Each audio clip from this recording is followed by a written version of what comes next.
Soy nacida en el Chaco y a temprana edad mis padres, mi familia se radicó en Buenos Aires, así que toda mi crianza y educación fue en ese lugar. Allí cursé mi profesión, que es la de profesora en artes visuales y licenciada en artes visuales en la Universidad Nacional de La Plata. Y en el año 1987, por una invitación del rector de la universidad, conocí la Boulaye por primera vez en el mes de febrero y acepté la propuesta. Me enamoró la ciudad y desde ese momento, primeramente comencé siendo docente de unidades curriculares y en el año 2010 asumí el cargo directivo de esa institución y he crecido y me he fortalecido en esa escuela que tanto quiero.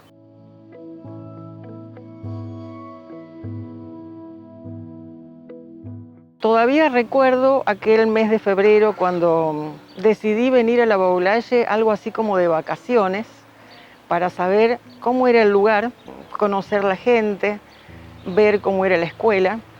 Y recuerdo que había quedado, digamos, en un hotel en la entrada de la Boulaye, y desde ahí en la mañana comencé a caminar hasta el centro. Realmente me impactó cuando llegué aquí hasta la altura de la Plaza General Paz, ver la construcción de esta iglesia, maravillosa iglesia, con unas características particulares, que en ese momento lo primero que viene a la mente es la idea de una iglesia con características góticas. Y en ese momento decidí, creo que cuando vi la iglesia, que iba a quedarme aquí en la Boulaye a vivir. Y también pensé que algún día le iba a dedicar mi tiempo al estudio de esta iglesia, en el sentido de que me inquietaba cómo se había construido, quiénes habían sido los iniciadores, los que habían dado la idea de las características de esta construcción arquitectónica tan interesante y tan imponente en el lugar. Y seguramente eso me iba a hablar también acerca de cómo era la conformación de los habitantes.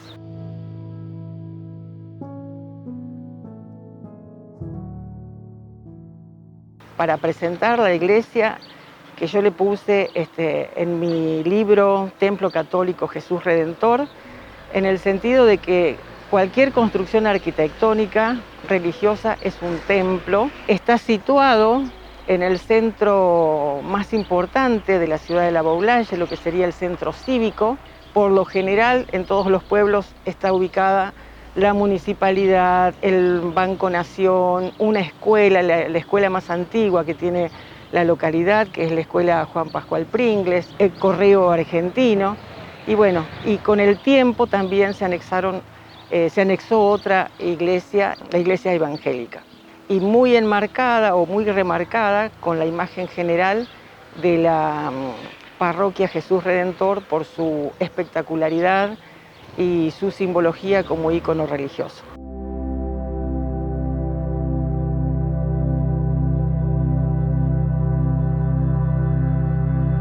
Se comprende que el hecho religioso es una parte de la vida del hombre desde entes más remotos y primitivos. Se sabe que la acción misionera dejó un sello perdurable y la religión llenó un vacío en la vida, actuando como fuente de sociabilidad y reguladora de costumbres. Así comenzaron a trabajar los primeros misioneros franciscanos que residían en la ciudad de Río Cuarto, a la cual pertenecía esta iglesia en sus comienzos.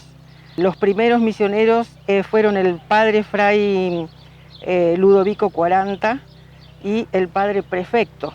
Hacia el 1890 aproximadamente, que comienza la historia de esta iglesia, estos sacerdotes construyeron una pequeña capillita para dar misa a los habitantes de este pueblo. Un pueblo que recién estaba en su embrión, haciéndose, compuestos de italianos, franceses, criollos y en su totalidad católicos, y que necesitaban en cierta forma de aquel apoyo espiritual para poder sostenerse en una tierra que los acogió de alguna manera y que estaba muy lejos de sus orígenes naturales. En 1895, el monseñor doctor Uladislao Castellano, en una visita pastoral a este pueblo en compañía del padre Alonso, bendice la piedra fundamental de un templo a construirse. En 1917 se traspasan formalmente al Obispado de Córdoba los terrenos de la iglesia y futura casa parroquial, terreno que fue donado por el señor Pedro Estanguet y legitimados mediante la escritura número 202 por el escribano robustiano Reina Almandós.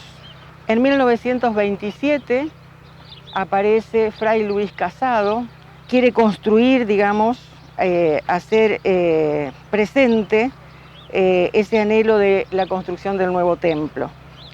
Para eso se organizan comisiones de damas y caballeros que van a empezar a organizar todo tipo de eventos que puedan generar el aspecto económico. En 1930 recién se bendice la piedra fundamental y se comienza a construir el templo.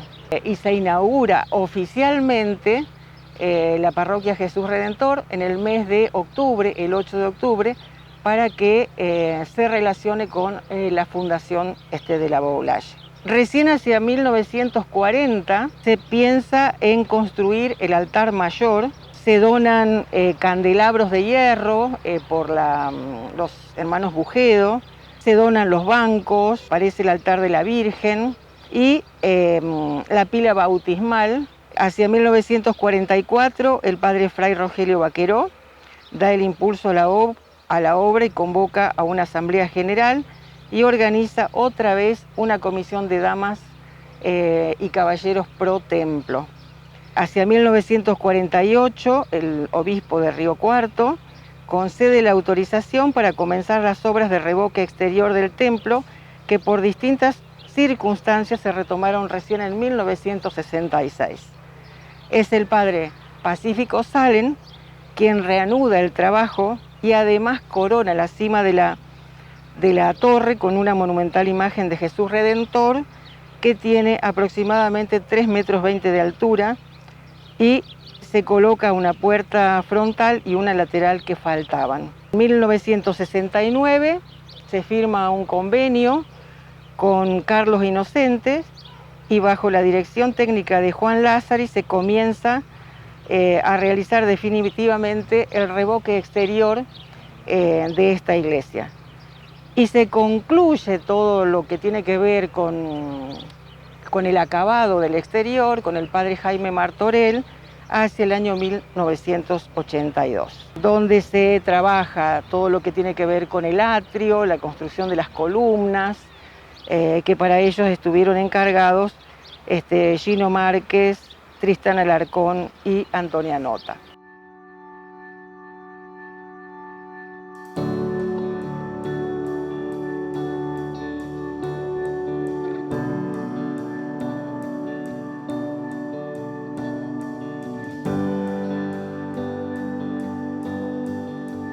Generalmente se habla de esta iglesia como una iglesia gótica, dicen, pero sabemos que está situada en otra época que no corresponde al periodo gótico. En todo caso, correspondería al historicismo arquitectónico, donde surgen estos nuevos órdenes, como por ejemplo el neogótico, los famosos revivals, como se les conoce. Marina Weissman, que es una gran arquitecta que nació en Buenos Aires y prácticamente se desarrolló, vivió en la ciudad de Córdoba hasta su fallecimiento.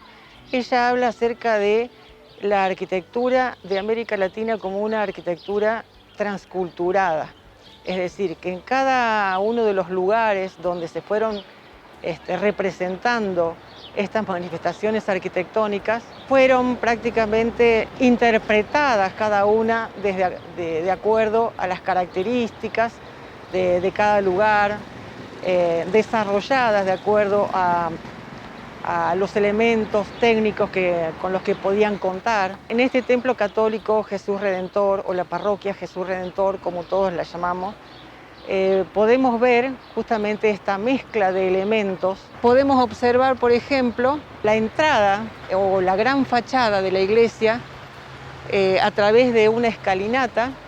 En esta escalinata se asientan grandes columnas de fuste liso y con los capiteles de carácter corintio. Para marcar la ascensionalidad de la arquitectura, se pueden observar los arcos de ojiva, los remates de los frontones triangulares, en este caso de arquitectura, con los tímpanos lisos, arquivoltas, en este caso arquivoltas simples. Justamente al entrar a este lugar, nos instalamos primeramente en lo que se denomina atrio, o sea, la parte anterior a la entrada al templo.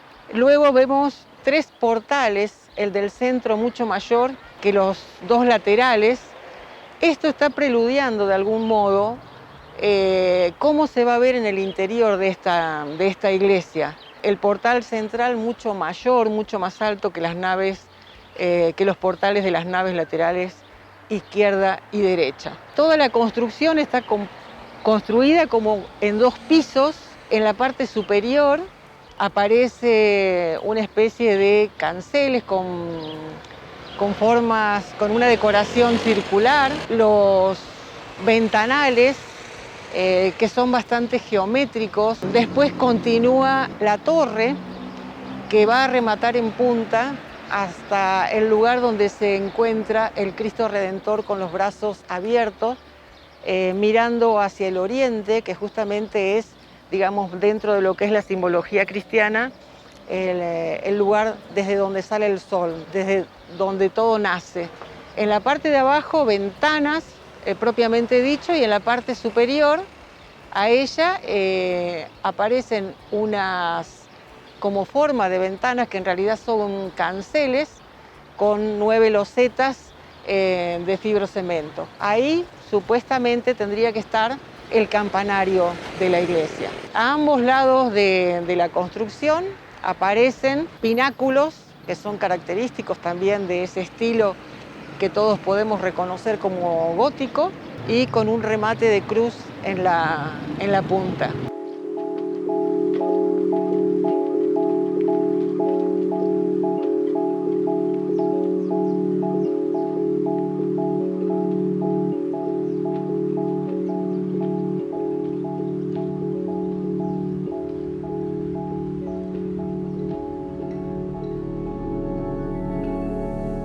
Apenas ingresamos a este maravilloso templo, lo primero que podemos observar, porque los ojos van directamente hacia el centro, es el gran altar mayor que tiene esta iglesia.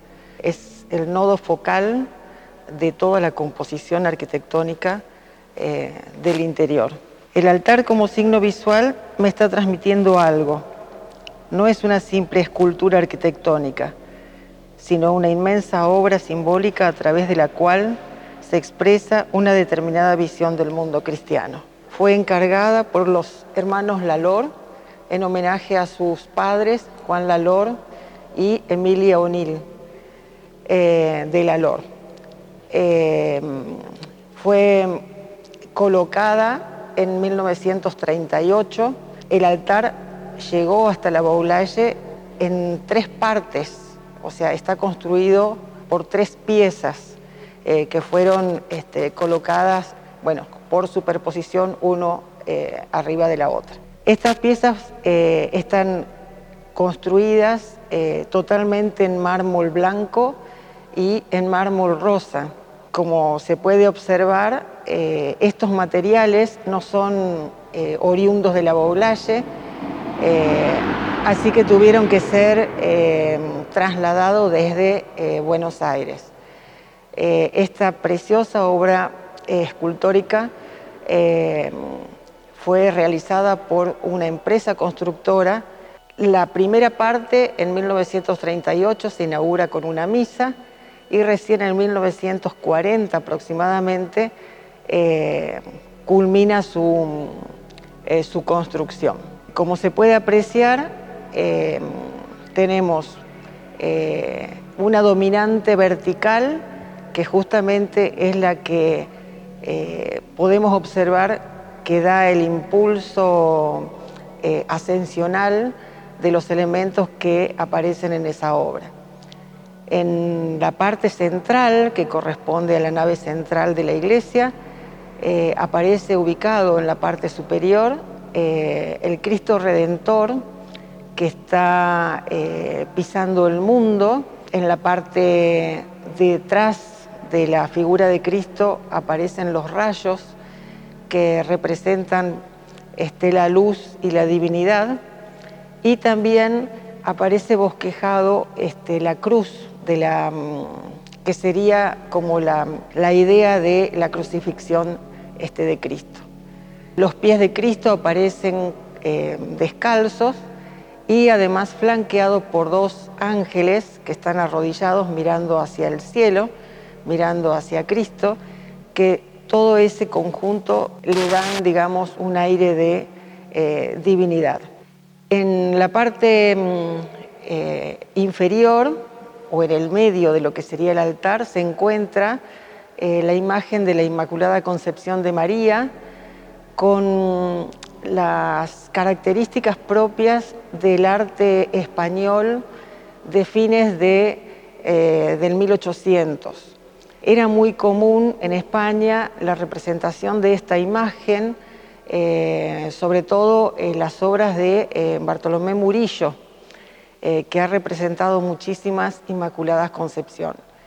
Se representa a la Virgen con el atuendo blanco y el paño azul que cruza su cuerpo. También en la parte inferior aparecen ángeles, lo que le dan esa sensación de divinidad.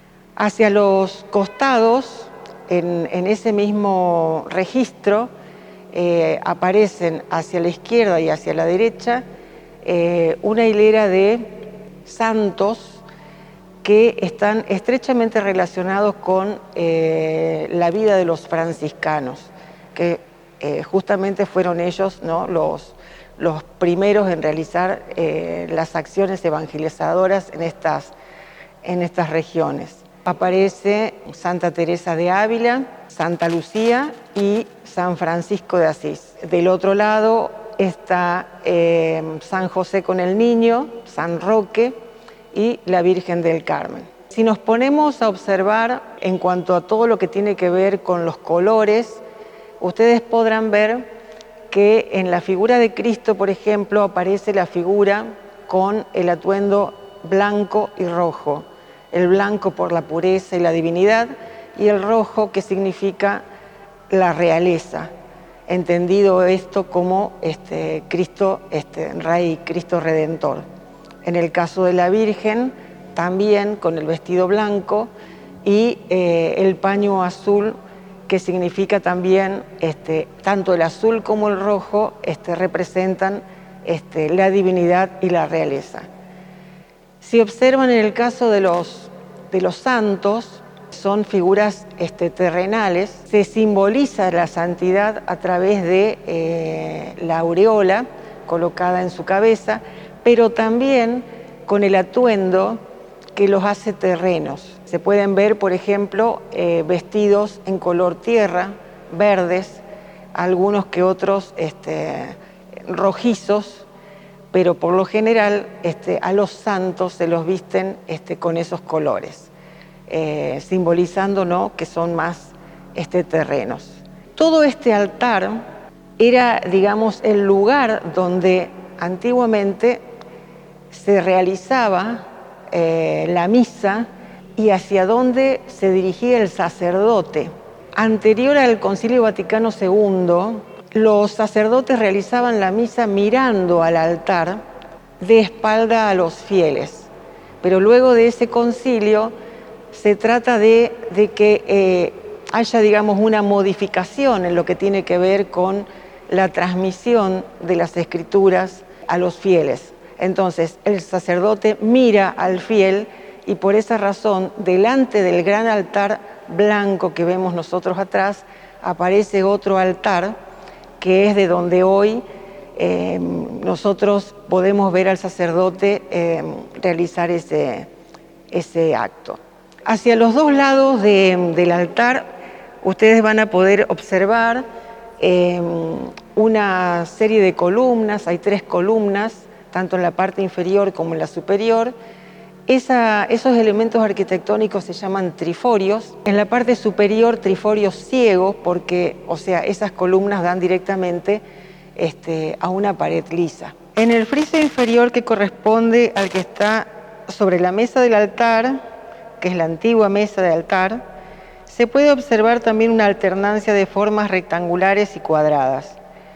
Los rectángulos pertenecientes a la decoración están en relieve y terminan en la parte superior en ojivas, todos ubicados en la base horizontal. En la parte central se visualiza el sagrario, cuyo referente formal es la basílica cristiana, coronada por torrecitas y cúpula en su alrededor. La puerta de este sagrario está realizada en bronce, con el signo de la cruz y la Eucaristía. A ambos lados del sagrario se observan bajorrelieves en bronce con temas bíblicos. Finalmente surgen paralelas 2 escaleras que en su lectura general forma un semicírculo abierto hacia adelante, ambas con barandas muy trabajadas formalmente. Según mi opinión, el referente de esta escalera sería el columnado del Vaticano. El concepto sería el de representar los brazos de la Iglesia dispuestos a acoger en su seno a todos los fieles de todas las regiones, simbolizando además en forma tangible la misión universal del catolicismo.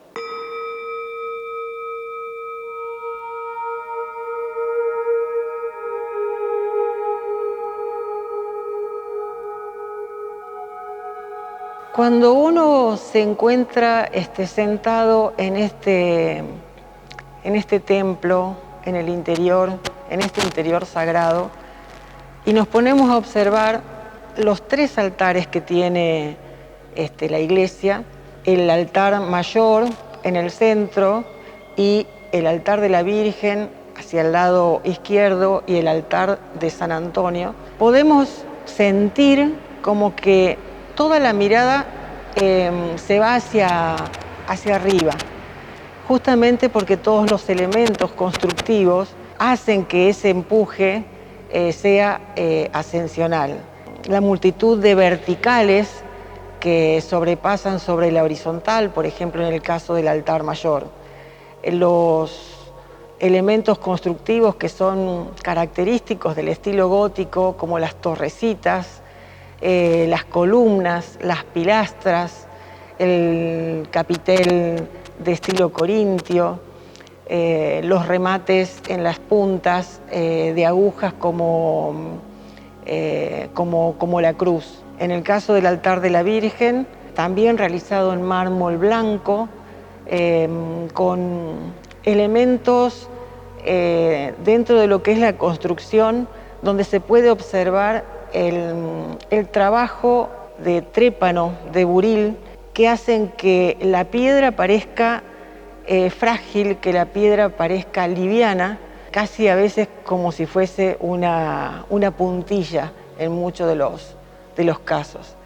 En el caso del altar de San Antonio, totalmente pintada en dorado, que le dan justamente esa simbología, ese sentido de la divinidad. También es interesante poder observar en las 2 naves laterales el excelente Vía Crucis que fuera donado por la familia Morandini Marzán y que hasta el día de hoy, desde 1940, están en estas paredes. Son piezas con imágenes bastante cuidado el estudio anatómico, insertos en un marco cuatrilobulado y en la parte superior la forma de la cruz griega. Cada una de estas etapas representan perfectamente todos los pasos del Vía Crucis al que tuvo que someterse Cristo. Aquí me encuentro en el baptisterio, lo que anteriormente se utilizaba para realizar los bautismos. Los bautismos se realizaban de a uno, cada uno con su familia.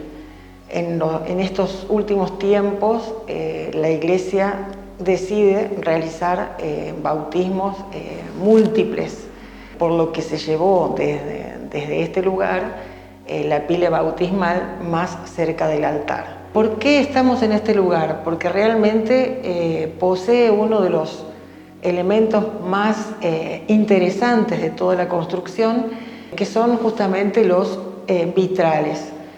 En este caso son vitrales historiados, realizados a la antigua usanza con una estructura metálica y vidrios donde se colorea con el método de grisalla para dar la sensación de claro oscuro, para dar la sensación de el volumen de los elementos o del vestuario o de la anatomía de las figuras que aparecen. Es una forma rectangular que remata en la parte superior con una ojiva, como es característico de este estilo que estamos hablando, ¿no? Del estilo gótico o neogótico, por la fecha en la que fue realizada. Los colores, por el tratamiento justamente de las grisallas, se ven como mucho más opacos que por ahí los que se conocen de otras iglesias que tienen las mismas características del estilo gótico, que son mucho más brillantes y colores mucho más saturados. Estas imágenes tratan de ser, digamos, de algún modo, o de formar parte de ese aspecto pedagógico que tiene la religión, donde el fiel puede, a partir de la ilustración, entender un poco la historia de Cristo y de los santos, o la historia del Antiguo y el Nuevo Testamento. Acá se ven representados, por ejemplo, San Antonio con el niño, San Francisco con las manos abiertas recibiendo los estigmas, y aparece también el bautismo de Cristo en otras de los ventanales. La entrada principal también posee vitrales, pero no son figurativos, aparecen justamente esos elementos que son simbólicos de la religión católica, pero representados solamente por la flor cuadrilobulada y el círculo.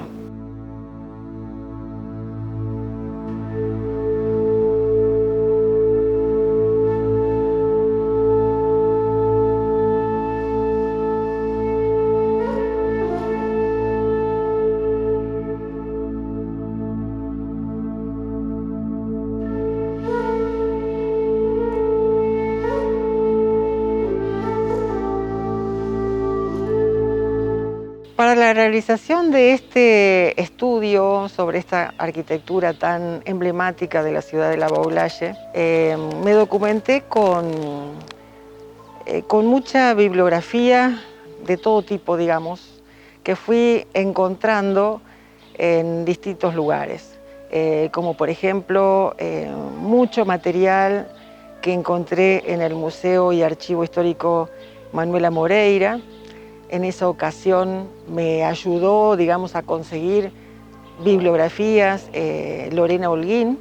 Revisé todos los archivos que había sobre la comuna, por ejemplo, que era el diario La Baulayense. De la biblioteca Juan Bautista Alberdi, allí encontré libros de autores cordobeses, como por ejemplo de Manuela Moreira y Estanguet, La Baulaye, un pueblo cordobés, revistas, por ejemplo, 70º aniversario de La Baulaye, donde también encontré mucho material sobre esto, de los archivos parroquiales, donde tienen guardado muchísimos boletines que se iban escribiendo de modo semanal o quincenal. Los comenzó haciendo el padre Fray Luis Casado. En ese momento esa revista, ese boletín se llamaba La Baulaye, y después con el padre Federico Salem se llamó Aurora. Hay muchísimo material muy rico para tratar diferentes temas. Y bueno, por supuesto, toda la bibliografía que está relacionada con el tema, tratados de arquitectura para a veces no cometer errores. Marina Weisman, como dije anteriormente, una arquitecta que a mí me gustó mucho, me formó. De mi época de estudiante en la Facultad de La Plata, cuando vimos arquitectura, Bruno Sevi, con el libro que se llama Saber ver la arquitectura, y bueno, y muchísimos otros más que era necesario poder ver, leer, para poder desmenuzar todo lo que estaba relacionado con la estructura y la composición de este gran icono religioso, el Templo Católico Jesús Redentor.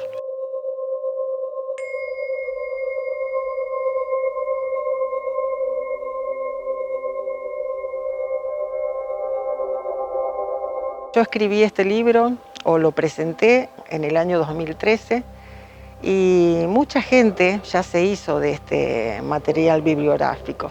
Quiero agradecer a todas estas personas que han leído mi trabajo, y sobre todo quiero agradecer las devoluciones que me fueron haciendo. En algunos casos por ahí queda pendiente otras cosas que conocen acerca de la construcción de la iglesia. Eso fue lo rico, ¿no?, también de presentar este libro, porque por ahí se me acercaba gente que me decía: mira, yo tengo conocimiento de esto o de aquello, o mi papá hizo tal cosa, o mi mamá hizo tal cosa, o creo que todo ese material puede seguir viniendo, bienvenido sea, podemos llegar a recopilar, y quién dice que a futuro podamos seguir construyendo este conocimiento alrededor de la parroquia Jesús Redentor. Así que bueno, un gracias enorme para todas aquellas personas que leyeron y que me hicieron un aporte, una devolución que para mí es muy importante. A aquellos profesores que me incentivaron, que me guiaron para poder realizar el estudio de esta hermosa arquitectura, que sembraron en mí esa semillita de la curiosidad. Después a la gente que me acompañó justamente con la búsqueda de algún material, como por ejemplo, lo dije anteriormente, con Lorena Holguín, bueno, la gente de la Biblioteca Popular, Bautista Alberdi también, a la municipalidad y a la legislatura provincial por confiar en este trabajo, en esta apuesta que presentaba una persona que no es oriunda de la Baulaye, pero que tenía mucho interés en estudiar y en mostrar algunas características, tal vez acertadas, tal vez no, pero justamente de eso se trata, ¿no?, de que lo que uno pueda comunicar, tal vez otro lo puede interpelar, y de ese modo los conocimientos se construyen. Me parece muy interesante la labor que están realizando desde Municipalidad, Cultura La Baulaye.